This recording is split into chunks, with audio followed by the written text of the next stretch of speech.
Hi, I'm Tim and this is Paws on Point. Enjoy the episode and don't forget to like, subscribe, share and leave a comment after.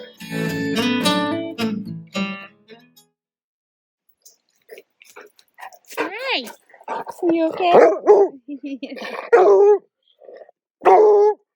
98% of POTS patients still have symptoms 23 years later. So why is everyone still being told it just goes away? I got to sit down with the researchers who finally have the answer. So sit back and listen and enjoy. Thank you both for coming on to the podcast. So I am going to kind of drop you both in the sense of let's hear how you got to where you got to, like now. How did you get to it? Do you want to start, Kate, or? Sure, I can. So I got to the place I am now because I am a patient with POTS. And unfortunately, I experienced a long diagnostic delay of about 12 years. So I became sick when I was 12 and didn't have an answer until I was 24. And after receiving that answer, it led me to become interested in researching my own medical condition.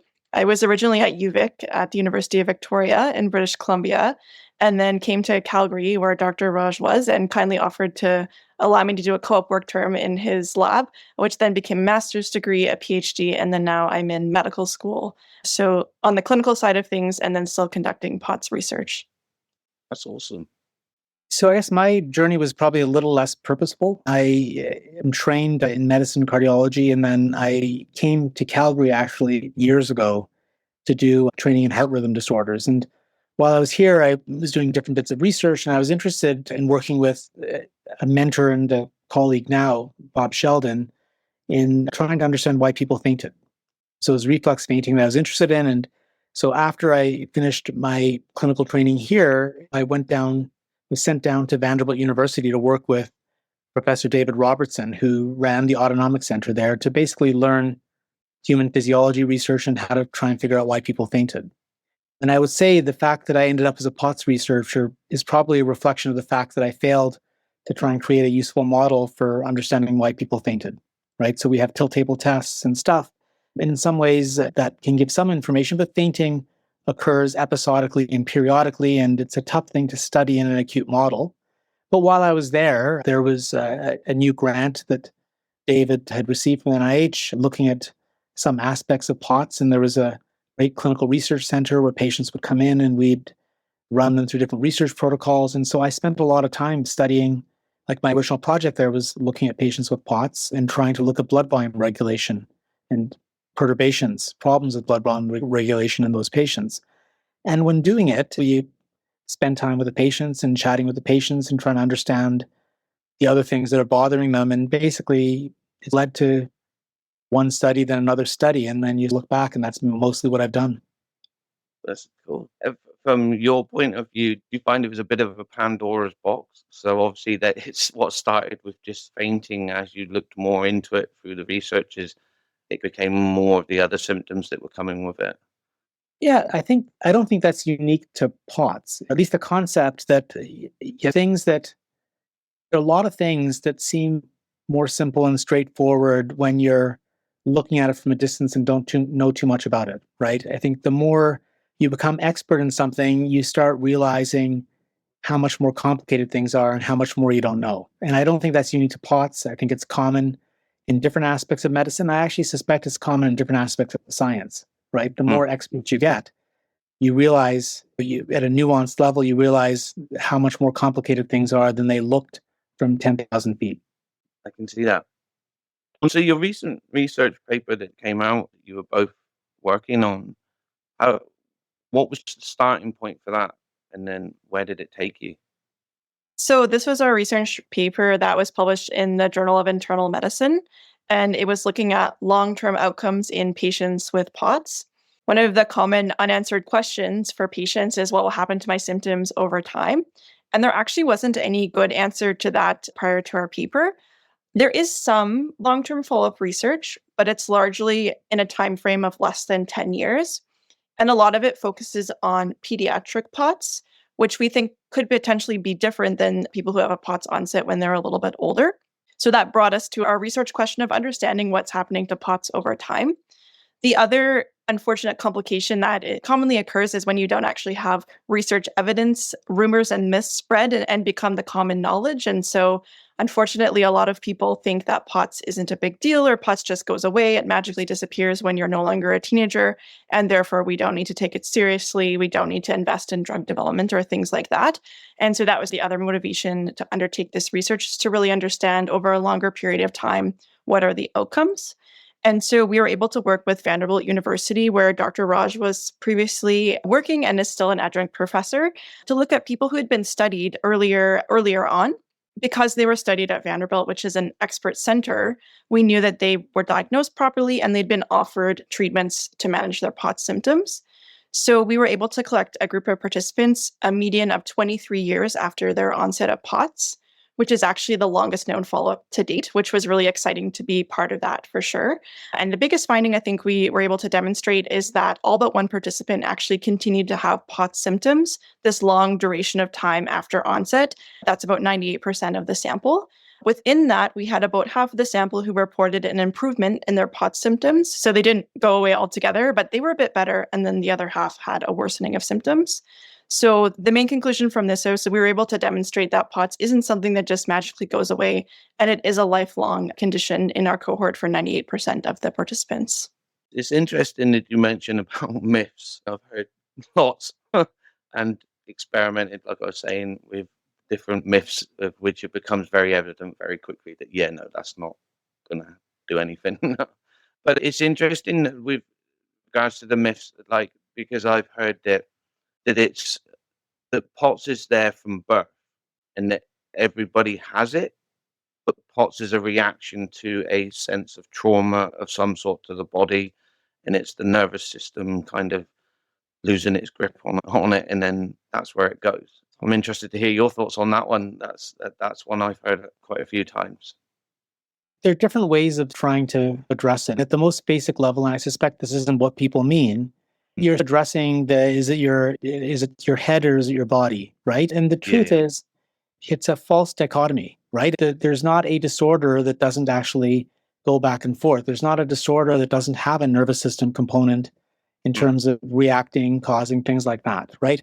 And certainly in POTS, there are some patients with POTS that have neuropathy issues. There's some patients with POTS that can have increased sympathetic tone, which is a nervous system response, right? The nervous system is the wiring within all of us, right? To say it's the nervous system or not the nervous system is a bit simplistic.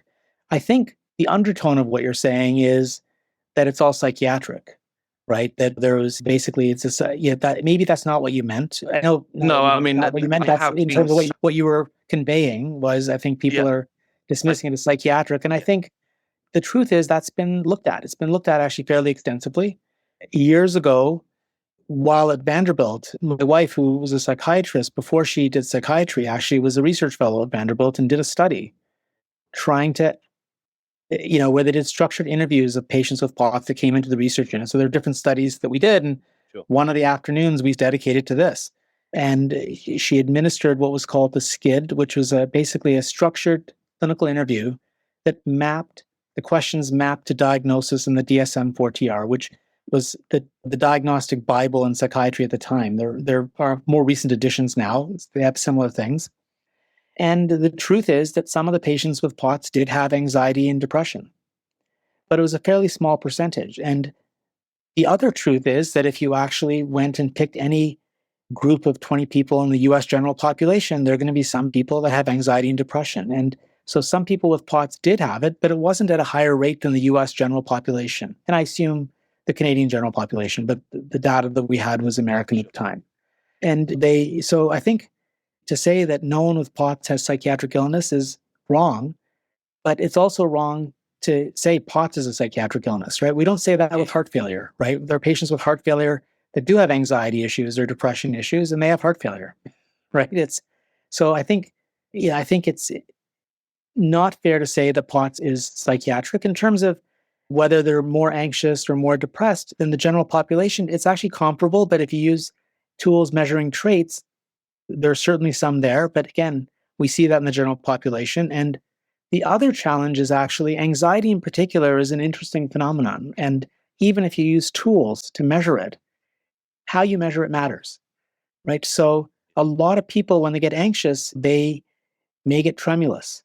They may notice their heart racing and feel rapid palpitation. And so if you then take the converse and say, you have these features of anxiety, you get tremulous and you get your heart racing, so therefore it's anxiety, then I think you can get a lot of misdiagnoses. And in fact, some tools, like there's a tool that's often used called the Beck Anxiety Inventory. They ask questions about like these somatic symptoms, these body symptoms that go with anxiety, and you get points for that. And so POTS patients tend to be more anxious when using the Beck Anxiety Inventory to assess it.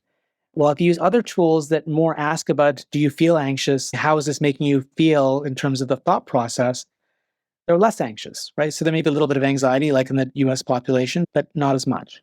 This episode is supported by Trupanion, pet health insurance that's been protecting cats and dogs for over 25 years. Unlike many insurers, Trupanion offers unlimited coverage with no annual caps and direct payment to your vet, so you never have to find thousands of dollars in an emergency. They even offer a discount specifically for service dog handlers. If your dog's health matters, and I know it does, head to Trupanion.com to find out more.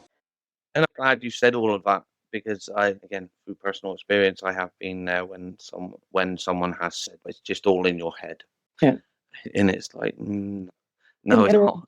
There are certainly objective abnormalities when we try to look at different things that are hard to write off as, Sure. psychiatric manifestations, right? But is it possible to say there's nothing psychological, psychiatric on it? It's no. Some people are going to, there's nothing about POTS that protects you from other things, right? And it's absolutely true that I think patients with POTS have a chronic illness, and all patients with chronic illness have to learn to cope with the chronic illness, learn to live with the chronic illness. And sometimes the frustrations around that can manifest in a way that is misinterpreted as anxiety or other things.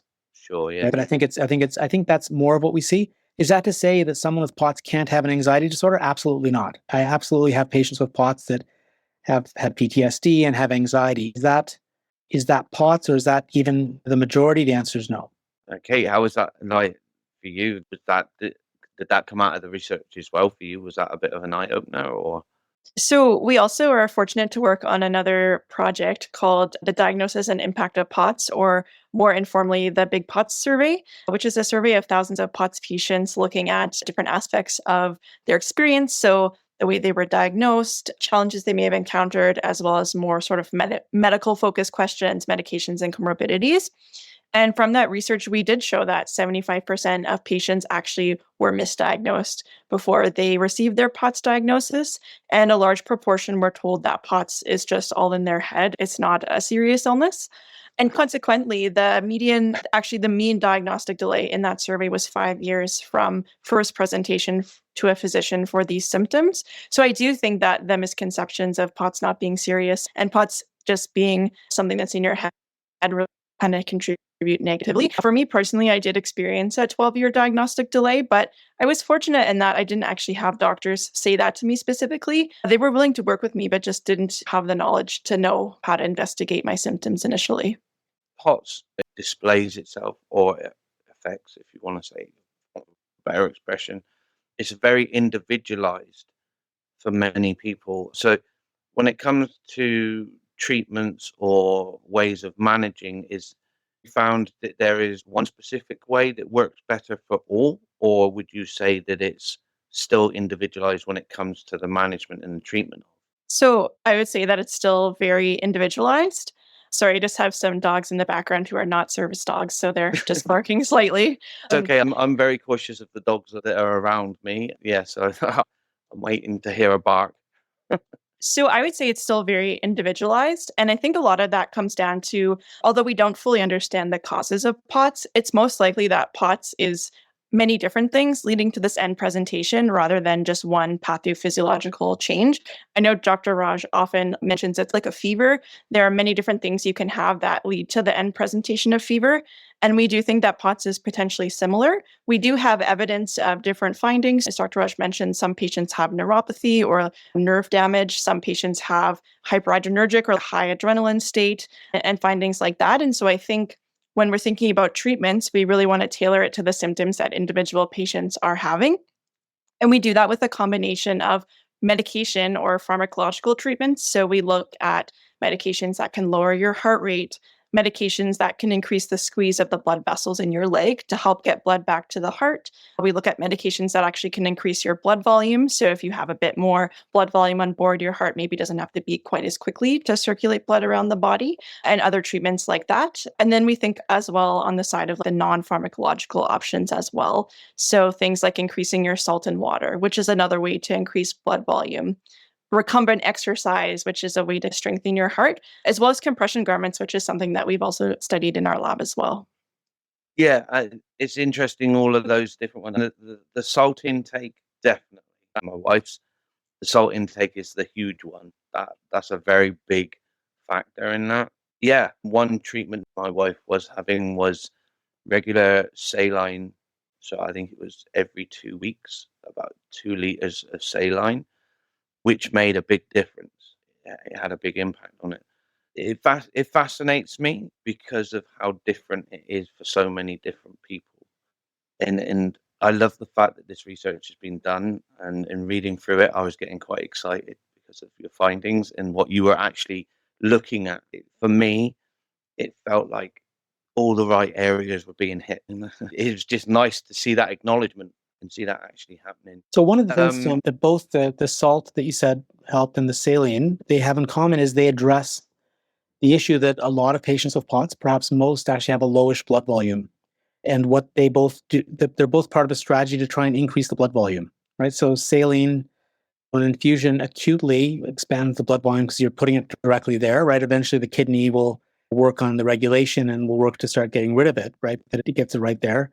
The salt is part of a strategy with water to retain more of the sodium helps retain more of the fluid. And the idea is to retain more fluid and have some of that go in the bloodstream, right? It's a less efficient method perhaps than the saline infusions, but it's part of that broader strategy. Now, the challenge with the saline infusions is access difficulties, right? So if you do it repeatedly, if someone is going through a bad spell, you were doing okay, then you got a viral infection, fell behind in the fluids, and things have just, the top is wobbling, it's not spinning properly anymore, and you end up in a merge and you're not, things like that, then I'm a huge advocate for trying a couple of liters of saline, right? Because in most people, not everyone, but in the vast majority of patients, acutely they'll feel better. Before we go any further, if you're enjoying this conversation, do me a favor and hit follow. Wherever you're listening right now, hit that follow button. It takes 2 seconds, means you're never going to miss an episode, and it genuinely helps us grow. Right, back to it. It's not a long-term approach, but acutely you feel better. The challenge when you do it regularly, and I don't know that we know exactly what that magic line is of how frequently is too much, is that eventually the veins disappear, right? You can't put the peripheral intravenous catheter in anymore because every time you put it in, take it out, you clot off a little bit of the vein and it gets harder and harder to do.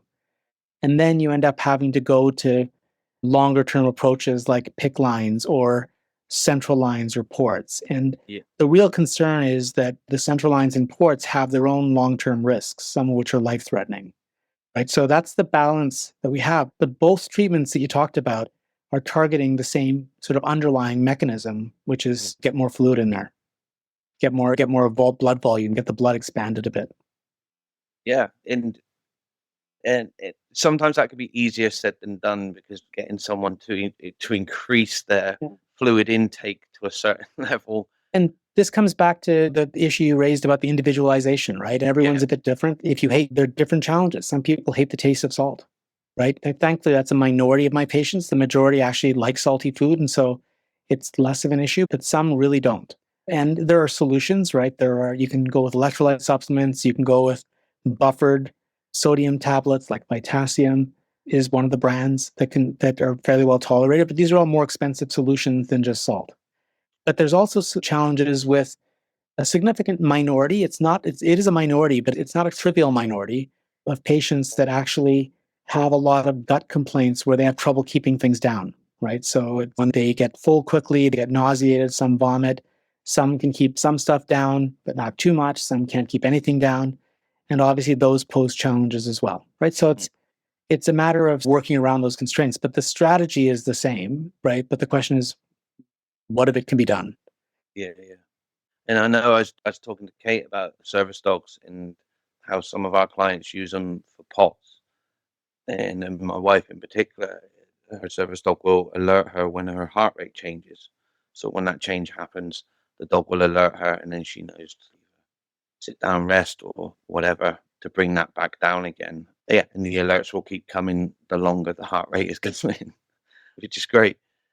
So but having service dogs beforehand, it definitely helps in the management, and it's a game changer because of those alerts, because of those things that the dog is trained to pick up on. It's cool to see because I've seen without all of that, and I've seen how hard it is to manage POTS, especially when it's having its heyday, no matter what you're doing. With regards to POTS as well, again, we were talking about the individuality, and many of the patients have other conditions as well, because I know that it is documented a lot that POTS lives with another condition. Is a big finding that if there's POTS, there's usually something else as well. Is that something you found through your research as well? We have. So we often ask about other medical conditions or comorbidities in the research, and there are some that are quite common. So many patients report headaches. Migraine headaches is quite common. Ehlers-Danlos syndrome, which is a connective tissue disorder, is present in about 25% of patients in the samples we've studied. The relationship between POTS and Ehlers-Danlos syndrome is something that we also don't fully understand yet. It's something that needs to be further explored in research. And then we've shown that about 10% of patients have something called mast cell activation syndrome, which is an inappropriate allergy response to different stimuli. I know Dr. Raj, and he may want to speak a bit more on this. In the recent Canadian Cardiovascular Society POTS statement, they were able to further classify patients into having POTS or something called POTS plus, which is POTS in addition to all of these sort of other comorbidities and things going on. Yeah, so not everyone with POTS has one of these disorders, but there are a bunch of other things that can go along with POTS. And depending on how severe they are, they can certainly have they can drive quality of life or poor quality of life, right? So the point is that these all require treatment.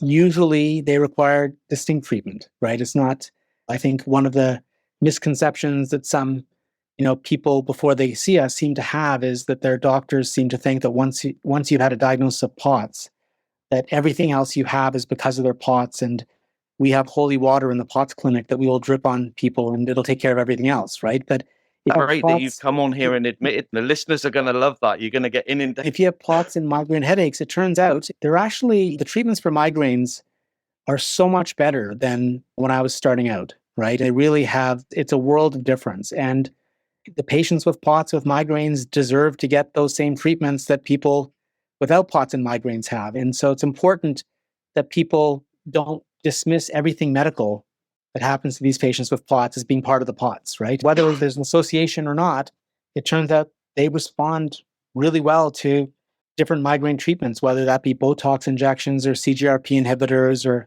the triptan, the things that other people do. And it's important we don't deprive these patients of those useful treatments. Yeah, is that something you found, Kate, through your journey, that there was more focus on one thing, or as soon as the POTS diagnosis was there, it was like, it's all about the POTS. It's all about POTS and everything else got pushed back? So I think fortunately for me, I was able to I also have Ehlers-Danlos syndrome. So I felt like it was well addressed by seeing rheumatology and seeing cardiology and being able to target the symptoms differently. But I can definitely appreciate how that could happen, especially if you're early in your diagnostic journey and perhaps POTS is what you're first diagnosed with. I was first diagnosed with Ehlers-Danlos syndrome and then POTS later. So that may have also affected my experience. Yeah, that was pretty much the same for my wife as well. So how do people, and I know this is probably going to be a tough one, what would be your advice for people that are trying to get, I want to say try to get recognition for their POTS, but to get the diagnosis of POTS when they're hitting all the markers for it, but the world around them is kind of going, and looking in the other direction? What would you say is the best solution for those? You want to handle this? Or do you want me to try first? I think you can. Yeah, I don't think there's a clean answer because it depends on what the problems are, right? So in most cases, it's actually, so years ago, I attended a talk by an internist at Yale who was talking about how the best predictor of whether a doctor would make a diagnosis or not is if they've seen that problem before. So if doctors tend to remember clinical presentations and the journey and things like that, and so if you've seen something and you've linked it, you've seen this presentation, you've linked it to this diagnosis of POTS, and when you see it again, you're better at it. If you haven't seen it before, even if you've read about it, it's a bit more tenuous, right? And so the challenge for a lot of physicians is that even if they've seen someone with POTS, one, they may not have seen someone with POTS, but even if they have, they don't realize it's POTS. It's just this nebulous, whether someone else has something going on, who knows, and you've moved on to the next thing. So that's the issue for most people. Right? There are some people, as you alluded to earlier, that may be openly hostile to POTS, and that's a challenge. But I think my sense is that's a minority. I don't think that's most of the physicians out there. I think the bigger challenge is getting people to think about it and recognize it. One of the challenges, for example, is that most of our healthcare is delivered not standing, right? You go to let's say you feel really unwell and you go to the emergency room.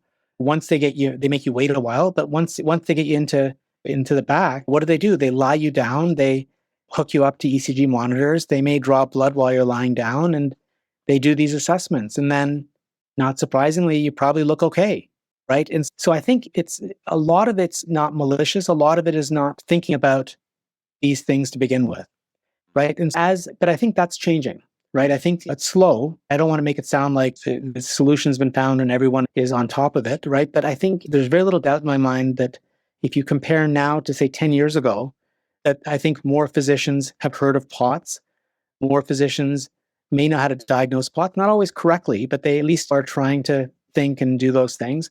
And so I think that part is improving. If patients actually have a clue, they get a clue from a friend or they go online and learn stuff, they can raise the question with their family doctors or even take in a little bit on POTS. I think it's a mistake to go to your family doctor with a binder of literature saying, go read this, right? Their family doctors are really busy and they don't have time to do that, right? But most family doctors really want to try and help their patients and they want to try and make things better. And I think this is more an area where it's just a blind spot until you see it, right? And then in terms of management, I find some patients are impatient with their family doctors because they don't know anything about it or don't know what to do. And that might be true. But again, you get good.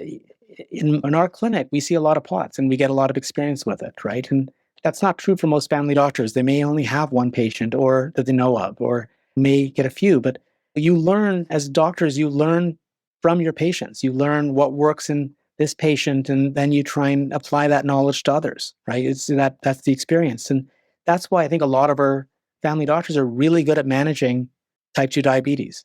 It speaks to the number of patients in their practice that have type 2 diabetes, that they learn things and then they apply it to the next group of patients. And then they realize, okay, most patients tolerated this medication, but a few had these side effects, and that gets applied to the next patient that comes in with diabetes. That knowledge gets transferred.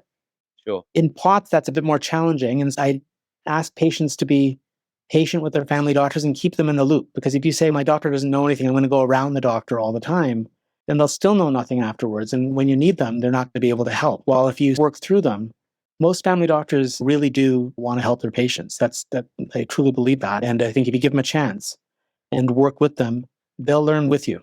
Absolutely. And it's interesting you're saying about the 10-year difference. And there is a big difference in those 10 years. I'd definitely say that there's more people, more doctors now, that when someone comes forward and says, I've been diagnosed with POTS, even now, like when they don't know, they're like, oh yeah, I know about POTS a little bit. Tell me about it. How does it affect you? Which is a big shift in comparison to 10 years. 10 years, it was like, no, sorry, I don't know. Yeah, you can call it a COVID dividend, right? COVID actually, I think, was disastrous for society in so many ways. One of the things it did do was this phenomenon of people with ongoing symptoms, or often referred to as long COVID, came up. And this got into the lay press because it affected so many people in such a short period of time.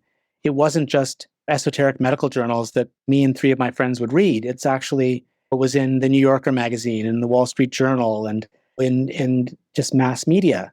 And POTS was often mentioned, right? So I think recognition is there, right? I think that more people have heard the term. I think there's probably still, there's a smaller percentage of those people that actually know how to diagnose it properly. right? So it's not that it's perfect, that there's diagnostic expertise everywhere, but it's a start, right? It really is. I think there's more awareness. I think there's likely to be less dismissal off the top that never heard of that, right? And so I think it's a start. There's progress to be made, but we're going in the right direction. Huge thanks also to Helmicon Veterinary Clinic, a fantastic local team here in Victoria, BC, who genuinely care about the animals they treat and the people who love them. Knowledgeable, friendly, and always there when you need them. Find them at helmiconvets.ca. Absolutely. So your recent research, obviously, I want to say completed it, but that's because it's now out in the public. But obviously, I'm sure it's not a kind of end case for you. What's next? Is there certain areas you want to hone in on or that you are looking at? Or Yeah. So I think moving forward, further exploring the long-term outcomes is something that is definitely important. We are able to study the sample and show the longest term outcomes, but perhaps expanding that to other centers or other populations to really further delve into what might be causing some people to improve over time versus not. Our preliminary findings do show that patients with either a diagnosis of neuropathy or gastroparesis or overactive bladder symptoms, which are associated with neuropathy, were much more likely to not improve over time versus those who didn't have those. So, in a larger sample, we might be able to kind of delve into that and more deeply as well. yeah, and do you think it answers itself really? But obviously, good management of POTS is a big factor in that, not recovery, but that scale back of the severity of POTS. Does that make sense? Long term. Yeah, so that's actually a really interesting question as well. And I think it would make sense that if your POTS was well managed, it could affect the course of symptoms, but I'm not sure that we actually have research showing that yet. So that might be something to explore as well. We do know in our sample from Vanderbilt, because it is an autonomic center of excellence, everyone was offered sort of a good standard of care and a similar level of treatments. But we did see at the follow-up time point that, a large number of patients were both on pharmacological and pharmacological treatments, like whether or not they were improving. So something to maybe explore in future as well. I think it's the message from the paper really is the double-edged sword, so to speak, right? And the negative is it doesn't magically go away, right? Only 2% report being cured. And I think of cured as a distant memory. I had chickenpox as a kid, and I guess until I get shingles, I'm cured. I don't think about chickenpox. I don't do anything today to manage my chickenpox or prevent it, except the shingles vaccine, which I did for one course, a paired course. So that's the bad news, right? But the good news is that a significant percentage, almost half, improved. And I think that is with management. And I think one of the challenges is that sometimes physicians conflate that I can't cure their POTS with I can't treat their POTS or there's nothing I can do. And I think that's wrong. I think it's a mistake, right? It's absolutely true that there are no FDA approved treatments for POTS, but I think it's equally true that I think the majority, not all the patients, the majority of patients I can improve. I can't make totally better usually, but I can improve their quality of life and what they're able to do. And a lot of that's non-pharmacological treatments, and some of that is drugs. And so even though there are no FDA approved or Health Canada approved drugs for POTS, I think it's a mistake to say nothing works for POTS. Those are two slightly different sort of concepts. In individuals, there absolutely are things that work for those individuals. And I think that's an echo from the past. Do you see what I mean? Like when there wasn't a lot of knowledge about it, there was that zone of, yeah, unfortunately, this is the outcome because no one really knew, no one was really looking at it. And I think it's now leaped forward much in 10 years. Yeah. But there's still that echo rumbling through the system where it's like, fortunately, that's it. You're not going to get better. You can't improve. It's probably going to get worse. It's probably going to lead to this. And I think for some patients, that's quite a heavy sledgehammer, really, especially when it's come out of nowhere. It feels like it's come out of nowhere for them. Yeah. There's no doubt that when you were well and then you're no longer well, that has a huge impact, right? And I actually think that the patients, when that happens, go through a grieving process, just like losing a loved one, right? Except it's the loved one is their health in this case, right? And there are various steps of grief people talk about, but I think there are various steps in terms of dealing with these illnesses, right? In the beginning, it's the sense that I need to do something to get back to where I was. And that obviously, if there's something that could be done, if it's as simple as have a pneumonia, here, take this antibiotics for 10 days and you'll be back to normal, that's Wonderful. That's what we all want, right? But in this case, it's not that. And so then it's a matter of going through the stages of grief and coming to an acceptance. And acceptance doesn't mean not doing things to try and get better, right? But acceptance means trying to figure out, not comparing yourself every day to where I was 8 years ago, 10 years ago, 20 years ago, but this is where I am and what can I do to be the most functional and live the best life that I can with where I am. And it doesn't happen on day one. Like when people are acutely sick, they aren't ready for that. They really aren't. It's a process that takes, time's not the only part of it, but it does take time. Because of the individuality of POTS, is there a common theme? Is there, even in the individual states that it affects people, is there a common theme throughout? Does that make sense? Am I explaining that very well? Is there something like a behavior or whatever that is the same for everyone, or is it really individualized? I'm not sure how to answer that. People have different I don't think it's one personality that gets POTS. I don't think there's No. the one driver or anything like that. I don't even think that people accept it or function at the same level, right? I think you can look at two people with similar objective levels of function in terms of the heart rate response and blood pressure response and stuff. And some people are able to do more than others. And part of that is, I think, coping with the illness, right? And how you, part of it's frame of mind, part of it's coping, right? And trying to figure out how to move forward. I think so people respond differently, but I guess I don't think so. I'd be interested in Kate's thoughts on this. I think people are very different in terms of what they do. And part of it is their different stages of life, right? Obviously, you don't expect a 14-year-old and a 41-year-old to necessarily react the same way to these things, right? And they both kind of developed POTS fairly recently. Kate, I don't know if you have a better insight into this. I think I agree with what you said. I think it is very individual, and I think it represents the heterogeneity of POTS in general. And as you mentioned, different ages and stages of life when POTS may begin. Yeah, no, I that makes perfect sense to me.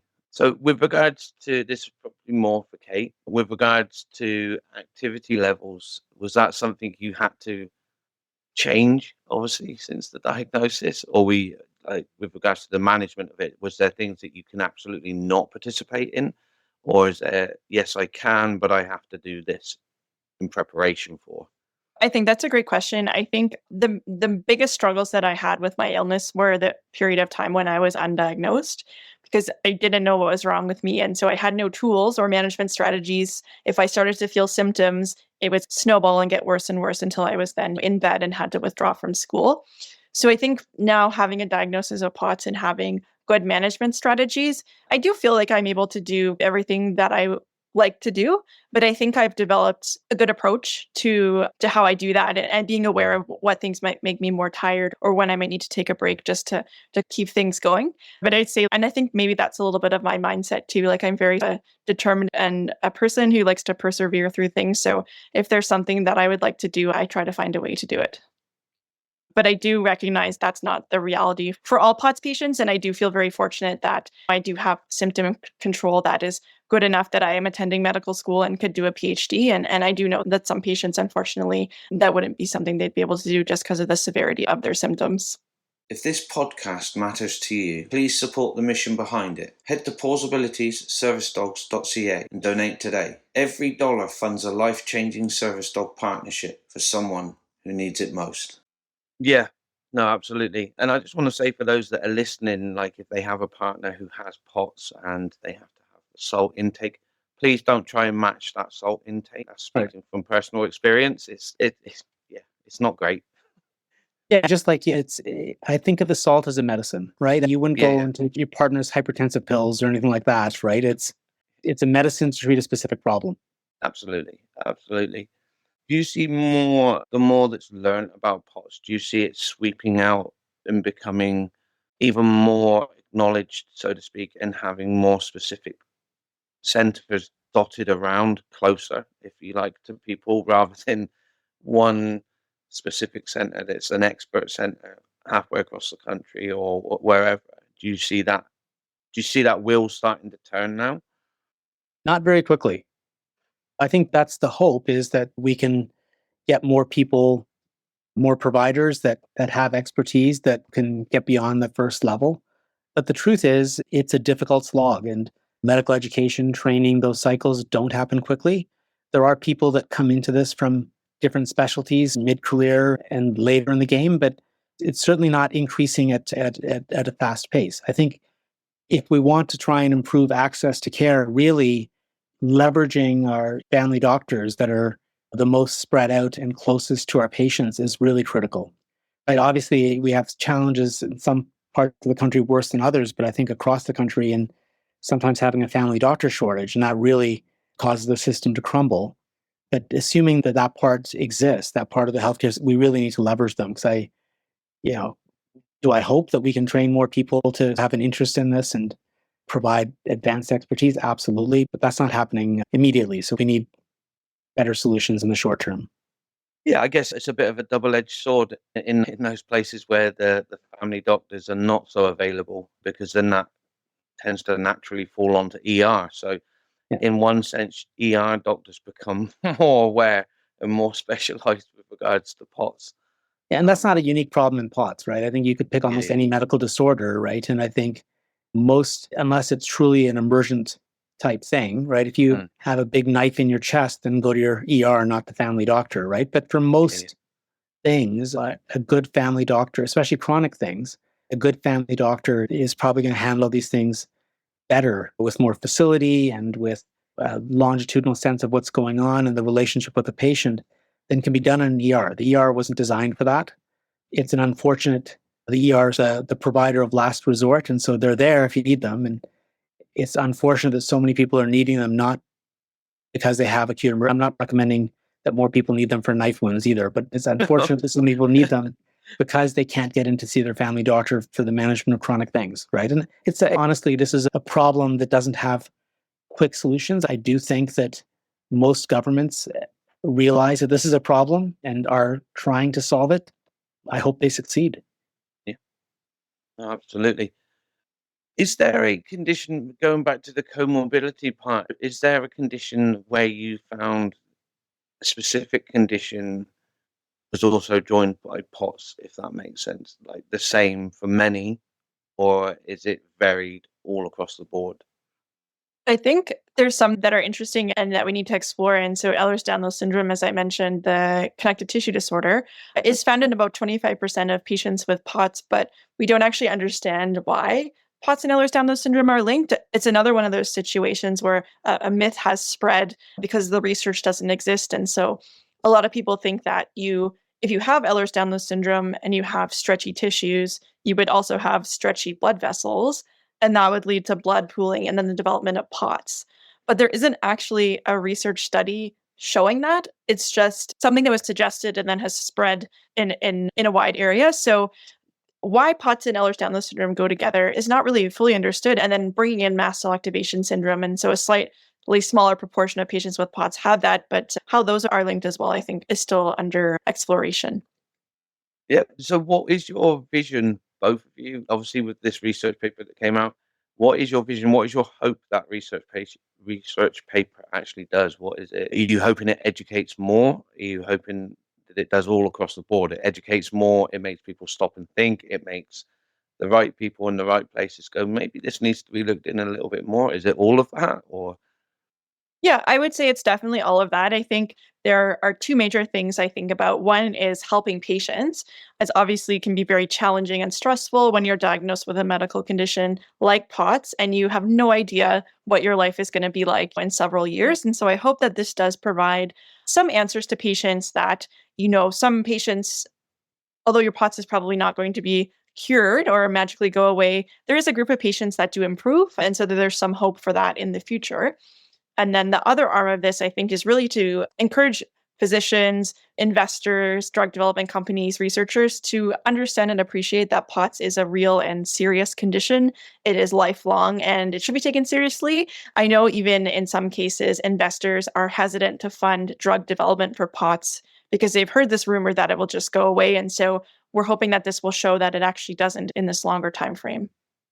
and that must be very frustrating for both of you in the medical world when you come up against that brick wall where that myth is really taking its grip and you're hitting that brick wall of, but it'll go away. It'll be fine. And you're thinking, no, no, it won't. Yeah, the data out there is not great, but as Kate says, the challenge is this lack of information or bad information, right? So for patients, one of the things I've learned over the years is how important the diagnosis can be.